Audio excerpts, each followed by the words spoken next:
Today on Wrestle Thoughts, we'll be talking about what happened in AEW Dynamite before their big pay-per-view this Sunday, AEW Dynasty. Cue the intro.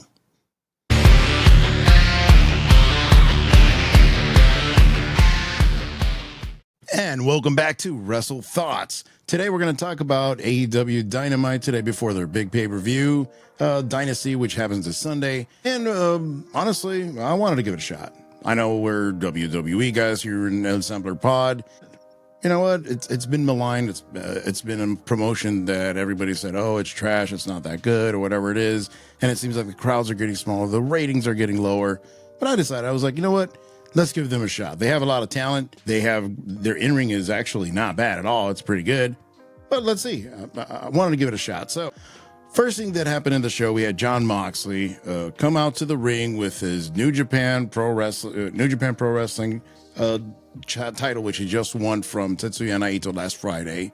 I think it was actually pretty cool. It's a little surreal because it is kind of the whole forbidden door thing, and actually have an AEW proper guy win the championship and be able to bring it home, especially that title, which has such a storied lineage.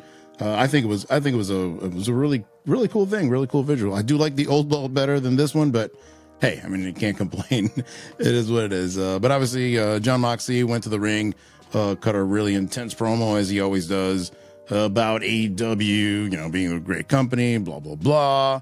And also about Don Callis' family attacking Bryan Danielson. Sorry. To me, it's still Daniel Bryan. I don't care. but attacking Bryan Danielson, trying to take him out before the Sunday. And, pretty cool. He's a good promo whenever he's controlled. I can't say he's ever been a bad promo. So that was cool. Whatever. So next match, when he actually started the card, was Brody King and Julia Hart going against Adam Copeland, also known as Edge, and Will Nightingale. Cool match. I mean, nothing really too crazy. I know that at first they had taken out Will Nightingale, and she was in the back, and she wasn't able to make it to the ring in time. Obviously, very predictably, she was going to show up at some point. But it's fine. I mean, people love her. She's actually really cool. She's a great wrestler. She's really fun, really great on camera, in my opinion. And, it was pretty good. The only thing I will say is that Brody King, for being such a big guy, I know he likes to be in these big bloody matches or whatever, but it almost seems like he was a little soft, almost Bobby Lashley-like, where it almost seems like he really doesn't want to hurt anybody, which is fine, but he almost tries too hard. And he doesn't look as menacing as he should, because he's a really big dude. Like, he almost looks like the Bane version of what Brody Lee was.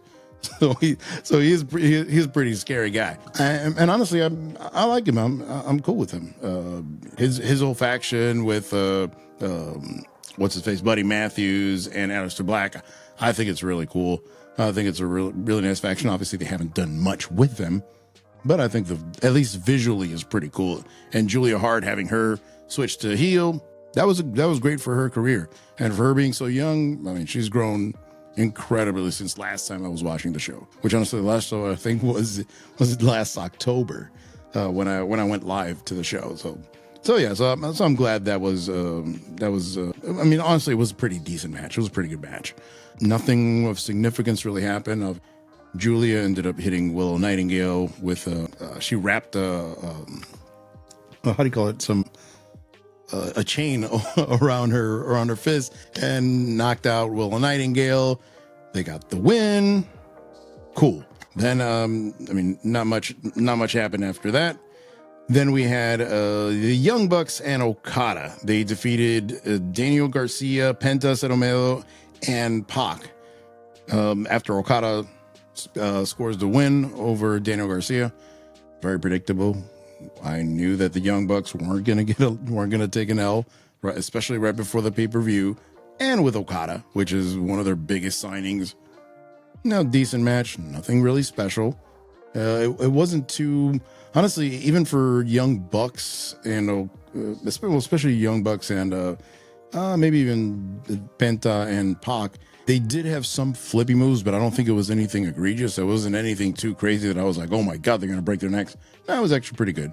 I'm glad to see Pac back. I haven't seen him in a while. I've always loved his wrestling. He's an amazing athlete. Penta, I've always loved his character too. Ever since Lucha Underground, he had like this blue kind of costume. They kind of changed it up around a little bit, and that's one thing I like about him, that he's always doing something new. And that was actually a decent match. Then after that, we had then after that, they attacked Daniel Garcia with a ladder, which I think it was Tony Schiavone that said, oh, they're making a Daniel Garcia sandwich or something, some kind of random thing that I thought that was funny. And then until Pac comes out with his little hammer, I guess that's a thing with Pac, and he threatened to take them out. But basically, there was no follow-up on last week's, the whole CM Punk thing at All in London. I don't think it was necessary. I'm glad they didn't even mention it, because I think that was kind of a black eye for the company. The only thing positive out of the whole thing was that it got people talking about AEW again, especially during that whole WrestleMania build-up and people going through wrestling hangover too right now, which I would say I'm kind of like that, because there was probably too much wrestling this past week. It was great, but it's like, oh my God, it's so much. So I think it was good, and kind of have a different promotion, give it a shot and see what they had to do, and hopefully their ratings do go up, because we want this company to do well. They have a lot of talent. We want them to do well. We want people to have another place where they can work at, because that in the long run does help everybody. We don't want to have, oh yeah, only AEW, only WWE. No, come on, we're all good. We're all a big wrestling family. Let's keep it that way, right? I may criticize AEW a lot. JJ criticizes AEW a lot, but in the end of the day, it's just because we want the product to be better. We want to be able to watch it and enjoy it, right? We're watching NXT. Honestly, it's not the greatest character building, not the greatest in-ring work, but guess what? We give it a shot. Why? It's cool, it's fun, and we see where they're going. That's the only thing we want from AEW. We want some direction. We want to see what they're going to do with it, what we can expect from them. Not to be too predictable, but at least something that we could say makes sense. All right. So then after that, we had Jericho have an in-ring segment with Hook and Taz, which I was surprised that Taz was actually in the ring, even though he's dressed up in his suit and all that. Jericho went over to Hook, and he's telling him, oh yeah, you should join the Jericho Vortex, because everybody that's gone through the Jericho Vortex has done better. He starts mentioning names like John Moxley, a bunch of guys that have worked with Jericho, and that supposedly he has helped get over, and that's okay. I mean, that's his kind of thing. I guess he's kind of trying to tempt Hook to join him for whatever reason. Then after that, Taz keeps on interrupting Jericho like over and over again, and Jericho gets pissed, he gets mad, and finally he shoves him. And I was shocked, because I know, and I've even heard on Busted Open, I think it was Tommy Dreamer or Bully Ray, they were talking about how Taz can't really take a bump or anything. And he took a bump there, and I was like, okay, all right, interesting. He didn't get physical again. He didn't attack Jericho, which as expected, but it was okay. And then Hook got in Jericho's face. He kind of pulled him by his suit, and then told him like, oh, you went too far, blah blah blah. So then that's basically setting up a match on Sunday, and that's fine. And hopefully Jericho puts Hook over, because I mean it's a newer guy. Jericho's already in the twilight of his career. Hook could use this opportunity to learn a lot, because no matter what things Jericho has done in the last few years that I haven't agreed with necessarily, you can't take away that the guy is a genius in terms of wrestling and in terms of storytelling. Is everything a hit? No. But let's be honest here. I'd rather have Jericho there, even if I was starting a promotion, I'd rather have him, even if it's backstage, just so he can kind of tell people, help people learn about the business, and and help them with storylines and everything else, and even in ring. I mean, because in ring he's always been great. But yeah, that was cool. Then we had Deonna Purrazzo getting the win over Mariah May, cosplaying Toni Storm. I have seen pictures of these two before, of Mariah May and Toni Storm. I know Toni Storm, I've always known her. Mariah May, not too familiar with her, but honestly, she looked just like freaking Toni Storm. That was a great idea. It's almost like it almost looked like a video game where you have two different versions of the same person. That was nice. And then even doing a lot of her moves. So then Deonna Purrazzo obviously was going to get the win. She's the babyface, and they're going to and obviously it's setting up for something a little bit later. Honestly, Mariah May was really good.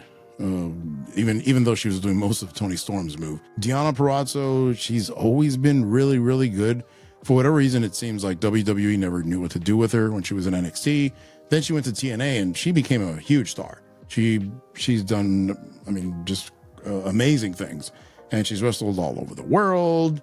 And I'm glad that she finally has a home in AEW and hopefully making a bunch of money, because we need her to make some money.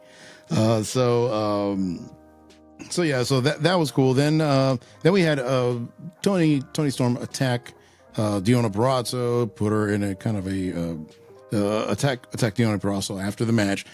Then after that, the music hits and Thunder Rosa, La Mera Mera, shows up and puts Toni Storm in a camel clutch and literally starts putting this purple lipstick all over her face to humiliate her, because Toni Storm's always supposed to look pretty. She's always supposed to look like a celebrity, like the old timey character that she is. And yeah, just to humiliate her. But then again, it was expected that Thunder Rosa was going to come out because she has a match with Toni Storm for the AEW Women's Championship on this Sunday's pay-per-view. Then next match, we had Orange Cassidy get the win over Shane Taylor with the Orange Punch. As always, never liked the Superman Punch, but I will admit to this. His Orange Punch, also known as the Superman Punch, I think it kind of makes sense more with him than even with Roman Reigns, because it's like a smaller guy and he just does it out of nowhere. And it's kind of more of a babyface move than a heel move. So, it's not bad. And he's not bad in the ring. Yes, he has a ridiculous gimmick and whatever, but he's actually very, very, very talented. And the guy's super over. I mean, kids love him to death, still to this day. In fact, when I went to the show in October, all the kids were dressed up like Orange. They all had the little denim jacket, the glasses, the white t-shirt, the jeans. I mean, he's fun. And he's a really good babyface to root for, because he will always be the underdog.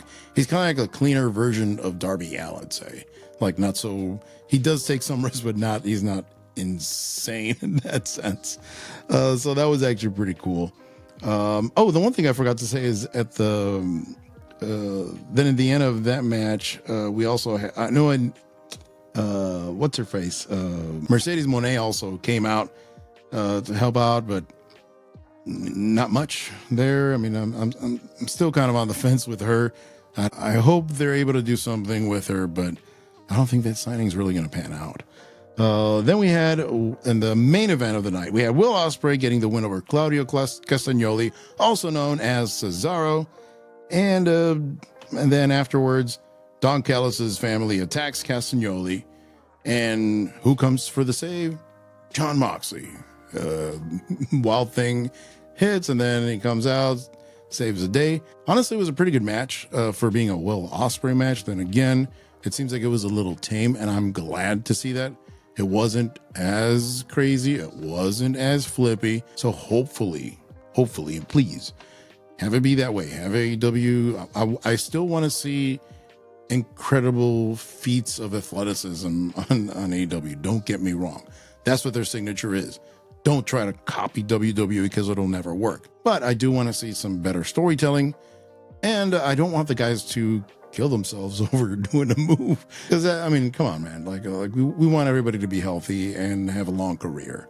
We want to be able to be fans of these guys in the future. Plus the fact, hey, if they ever go to WWE to potentially make even more money or become bigger stars, you don't want to go over there as damaged goods, or even not be able to sign because of your damaged goods. So let's see. It seems like they're almost going in the right direction. Now, things that I would criticize. Let's start with some of the negatives. Negatives, I would say that that they had almost the same ending for a lot of matches, like where you had a group of people and they get attacked, then you have the save. Okay, next match, the same exact ending. Okay, then the next match, the same exact ending. It almost seems like they don't put together a show. It seems like they're just putting together matches. The matches look good in a vacuum. Like you just take that one match and show it to someone. It's like, oh my God, it's awesome. But then if they're watching the show, they're watching the same match 5 times, or at least the ending of the match 4 times, which is the most important part of the match. Let's be honest here. Because yes, I love to see long matches where you have all, mat wrestling and all this stuff. Or like in WWE's case, the big storytelling, like, when you have The Rock and Roman Reigns and they're just looking and not doing anything for 3 minutes. That's fun too. But come on, we need to get different finishes. It's all the same thing. And, I kind of didn't like that much. Now, the part that I did like that I didn't really talk about that much was honestly, I didn't even talk about that, was Samoa Joe and Swerve Strickland. They both had like little interview sections with Renee Paquette, also known as Renee Young, which were actually pretty cool. I like that. It gives it a personal touch. That's where they can make really good storytelling. That's a really great way to use Renee. Her interview skills are amazing. I'm not in the wrestling business or anything like that, but I never heard of anybody say, oh, Renee Paquette is terrible. Oh, no. They've always said, she's amazing. Her podcast is always fun. Everything she always does, it seems like, she can do no wrong. It's almost like Samantha Irvin in WWE. She can do no wrong. So, those were really good. It reminds me of the JR interviews that he used to have with the guys before big matches. It was always really, really nice. It gives you kind of a different perspective on why you should root for someone or why you should boo someone. And it was great. And Samoa Joe, it just seems like he's just a kick-ass machine. Like there's really not necessarily evil. He just kicks ass. And I'm glad, because I love Samoa Joe. He's one of my favorite wrestlers. Always liked him. And then Swerve Strickland. Talk about a guy that I really didn't pay that much attention to until probably sometime last year when he started having those matches with Hangman Page, which they were a little too gory for my taste, but that's fine. And honestly, the guy's really good. That was a big miss by WWE letting that guy go. I know if Triple H would have been in charge, he probably wouldn't have done it. But and then Swerve is really great on the mic. He's amazing in the ring. And I really like the part that he's like, when he's finishing the interview, he's like, man, I don't want to talk about this anymore. I'm going to tell Joe to his face. Whoa. And I was like, whoa, okay, interesting. Then he goes and the only issue I had with that is that there was a match in between. That would have been great if at that moment he would have gone straight to the ring and told Samoa Joe, hey, Joe, I need you here. Come on, man to man, let's go. But no, there was a match, so it kind of cooled down a bit. And that's where I think that those are the things that bother me a little bit about AEW. Is it something that's like, oh my God, I can't watch the show because of that? No, but it's just like, you're like, oh God, you guys are so close. You were so close. And then they miss at the very end. So like I said, honestly, I'm not going to give any of the matches any ratings or anything like that. It wouldn't even be fair for me to do that after not watching the show after so long. But it was relatively entertaining. It was a good go home show for what it's worth. Like I said, the only bad thing was the finishes, that it was the same finish over and over and over and over again. And the good thing about it is that AEW does have really good pay-per-views. I think they've only had like 1 or 2 pay-per-views that aren't that good, because those I've tried to watch, almost all of them, and they're actually really good. Because their in-ring work has never been their biggest issue. It's more about the storytelling. But pay-per-views, what are they? All it is in-ring. My only critique about them is that you're usually way too long. But granted, if you're paying $50-$60 for one of them, you better get your money's worth. But I'll say that all in all, it was a pretty good show. I enjoyed it. I'm not gonna say I liked it better or worse than Raw or SmackDown, because they're 2 completely different shows. But for what it is, I think it was pretty good. And I hope this is a turn for the better. And I hope they keep on getting better. Because guess what? WWE needs somebody to kick them in the butt once in a while. Because if not, they get complacent. And what happens when we get complacent? We have the previous 10 years before the whole Roman Reigns tribal chief run, which was not very good.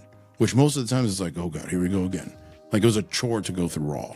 It was, you saw SmackDown and you're almost like, ugh. Like this is like, I remember when it was like a B show.